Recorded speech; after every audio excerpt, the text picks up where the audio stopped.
Right right. Satish గారు, ఏంటి మరి పేరెంట్స్ మైండ్ సెట్ మారదా ఏంటి? ఇప్పుడు అందులో చదివితేనే బాగా చదువుతారా గవర్నమెంట్ స్కూల్లో? కార్పొరేట్ నారాయణ చైతన్య లాంటి దాని గురించి ఇప్పుడు ఏదో మన టాపిక్ మనం తీసుకున్నాం.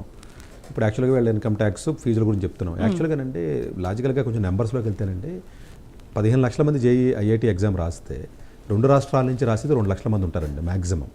సీట్లు వచ్చి 3,000. మహా అయితే 3,000కి మంది మించి 3,000 నుంచి 3,200 3,300 మంది మాత్రమే తెలుగు ప్రజలు సెలెక్ట్ అవుతారు.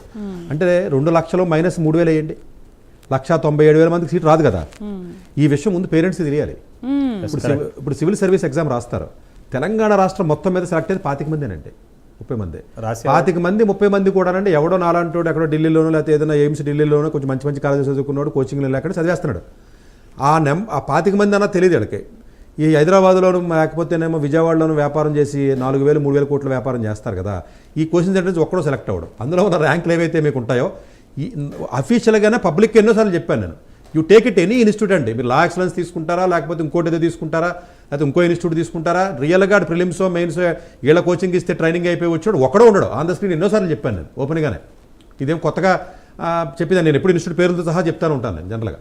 ఎందుకంటే నాకు తెలిసి కాన్ఫిడెంట్గా ఒకడు. ఎందుకంటే పేరెంట్స్కి అర్థం అవ్వాల్సింది ఏంటంటే అసలు ఎంతమంది రాస్తున్నారో, ఎంతమంది సెలెక్ట్ అవుతారో, వాళ్ళు ఎలాంటి చోట సెలెక్ట్ అవుతారని తెలిస్తే ఇన్ని లక్షలు పట్టి జాయిన్ చేయాల్సిన అవసరం లేదండి. ఎందుకంటే ఉన్న 3,000 సీట్లకి 1,50,000 నుంచి 2 లక్షల మంది పోటీ పడడం ఏంటి? ఓకే, మనకి ఎంతవరకు అవకాశం ఉంది, మన సరే మనకి ఐక్యూ అనుకోండి లేకపోతే నాలెడ్జ్ అనుకోండి చూసుకుని దానికి వేరే అదర్ ఆప్షన్స్ ఉంటాయి. అంత ఫీజు వీళ్ళు ఏం చేస్తారంటే స్కూల్లోనే మా normal fee 50,000, additional IIT coaching 1,00,000. అడిగితే ఉంటారు సార్ నార్మల్ స్కూల్ అయితే 50,000, మీ అబ్బాయికి ఐఐటి రాకపోతే ఎలాగా? ఇంకో 1,00,000 మీరు పెడితే మీ వాడు ప్రతి స్కూల్ వాళ్ళు యాజమాన్యం వాళ్ళు మీరు ఏ ఇన్స్టిట్యూట్కి వెళ్ళండి, కార్పొరేట్ ఇన్స్టిట్యూట్కి, మీ అబ్బాయి తెలివిలోనే అంటాడు ఫస్ట్ అడు. చాలు, పేరెంట్కి ఒక్క మాట చాలు అడిగి, మీ అబ్బాయి తెలివైనడు అండి జాగ్రత్తగా ట్రైనింగ్ మేము ఇస్తే మీ వాడికి ర్యాంక్ వస్తుంది, యావరేజ్గా ఉన్నా పర్లేదు అన్నాడు అనుకోండి, పేరెంట్ ₹1,00,000 అప్ చేసి కట్టేస్తాడు. తెలివైనోడు అన్న మాట వీక్నెస్ అండి జనరల్గా. ఇన్స్టిట్యూట్ వాళ్ళు వాడి పదం అండి యాక్చువల్గా. ప్రతి ఇన్స్టిట్యూట్ వాడి ఫండమెంటల్గా వాడి పదం అండి. సూపర్ 60 అని పెట్టారు దానికి. పెట్టి మీ అబ్బాయి తెలివైనోడు అనగానే ఏ తల్లిదండ్రులని మురిసిపోతాడు. లేదంటే మనం మామూలుగా ఇంటర్మీడియట్ అయితే కాదులంటే మీరు ఎక్స్ట్రాగా ఒక 50,000 60,000 1,00,000 కట్టినట్లయితే మనం ట్రైనింగ్ ఇద్దామండి, పొద్దున్న 6 గంటల సాయంత్రం 10 దాకా అన్నారనుకోండి వెళ్ళు, నిజంగా వచ్చేస్తుందేమో. అందువల్ల ఏంటంటే అసలు ఇన్ని సీట్లు ఉండవండి ఇంతమందికి. ఇప్పుడు ఆల్మోస్ట్ మీకు చైతన్యంలో 4 లక్షల మంది ఉన్నారండి, ఇంకెక్కువ ఉంటారండి ఓవరాల్గా ఇండియా వైడ్ చూసినా కూడా. యాక్చువల్గా ఓన్లీ ఇంటర్మీడియట్ చూసుకున్నా కూడా చాలా ఎక్కువ మంది ఉంటారండి. మొత్తం సెలెక్ట్ అయ్యేది పట్టుమని 500 మంది నుంచి 600 మంది ఉంటారండి. 1,00,000 మందికి ఇస్తాడు. ఇంత కష్టం ఎందుకు పేరెంట్స్? ఇంత కష్టం కాదండి, ఆ పేరెంట్స్కి ఏంటంటే ఈ ఒక బిల్డింగ్లో జాయిన్ చేస్తారండి పట్టుకెళ్ళి ఒకటి పల్లె లేకపోతే ఇంకోటి ఆ బిల్డింగ్ మొత్తం మీద ఒక ర్యాంక్ కూడా రాదు, ఎక్కడో వచ్చిన ర్యాంక్ అక్కడ వేసుకుంటాడు. వీళ్ళకి అంత నాలెడ్జ్ ఉండట్లేదండి, వీళ్ళకి అవేర్నెస్ ఇవ్వాలండి. మనం యాక్చువల్గా అదే ట్రై చేస్తున్నాం. అసలు ఈ ఎంతమంది సెలెక్ట్ అయ్యారు ఈ క్యాంపస్ నుంచి, అసలు ఫ్యాకల్టీ ఎలా ఉన్నారు, అలాగే టీచర్స్ గురించి కూడా డిస్కస్ చేశారు. ఎవరు ఎవరు చెప్తారని చెప్పరు. ఒకటి గమనిస్తే టైమ్స్ ఆఫ్ ఇండియా మెయిన్ పేపర్లో ర్యాంక్ 1 ర్యాంక్ 11 నారాయణ వాళ్ళు యాడ్ ఇచ్చారు. వీడి ముఖం రెండు సేమ్ ఉంటాయి. సేమ్ ర్యాంక్ 4 చోట్ల వేసేస్తారండి వాళ్ళు. సివిల్ సర్వీస్ పేపర్లో ఎంత బ్లేటెంట్ గా అంటే మెయిన్ పేపర్లో ర్యాంక్ 1 ర్యాంక్ 11 సేమ్ ఫేస్ వేస్తారండి. అది పరిస్థితి అన్ని చోట్ల అలాగే వేస్తారండి.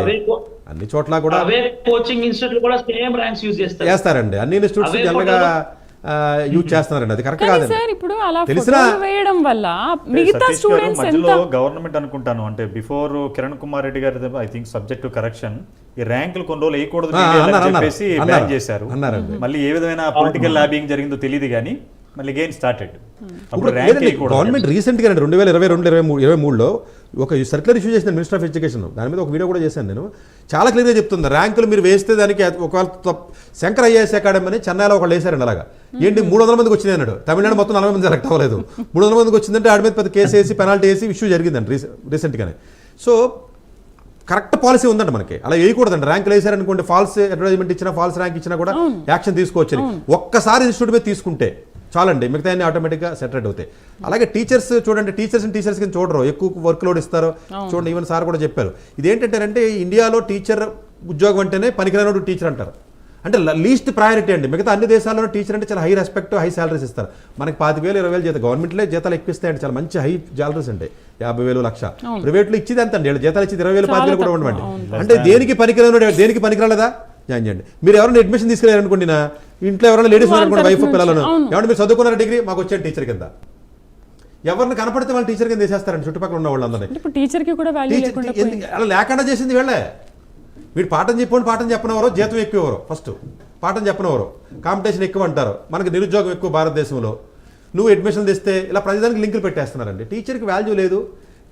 స్టూడెంట్ని తిడితేనేమో స్టూడెంట్ పెద్ద గొడవలు అయిపోతున్నాయి. ఇవన్నీ నేను ఈ సమ్మర్ వెకేషన్ లో నిజంగా స్కూల్ ఎడ్యుకేషన్, ఇంటర్మీడియట్ ఎడ్యుకేషన్ లో టీచర్స్ అందరూ డోర్ టు డోర్ వెళ్ళి సమ్మర్ హాలిడేస్ ఒక క్లాసులో టీచర్లను బిచ్చగలలా చేసేసారు.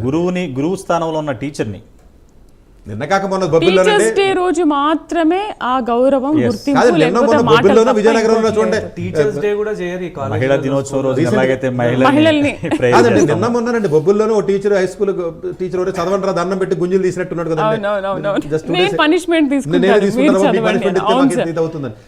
టీచర్స్ ఫేస్ చేసే ఇబ్బందులు అసలు చాలా ఘోరంగా ఉన్నాయండి. పాపం ఎవరితో చెప్పుకోవాలి, గట్టిగా మాట్లాడితే ఉద్యోగం తీసేస్తారు వాళ్ళకి, పాపం బయట వేరే ఇది ఉండదు. అంటే లీస్ట్ డిగ్నిఫైడ్ జాబ్ ఏదైనా ఉందంటే మనకి ఇదేనండి. మిగతా దేశాలు అలా కాదండి, చాలా హై రెస్పెక్ట్ ఉన్నటువంటి ఫీల్డ్ అనేది టీచింగ్. అంటే టీచర్ అంటే ఒక రెస్పెక్ట్ ఉంటుంది, వాళ్ళకి వర్క్ లోడ్ ఉంటుంది. Teacher student faculty student ratio ఒకటి ఉంటుందండి, ఎవడో ఫాలో ఇక్కడ.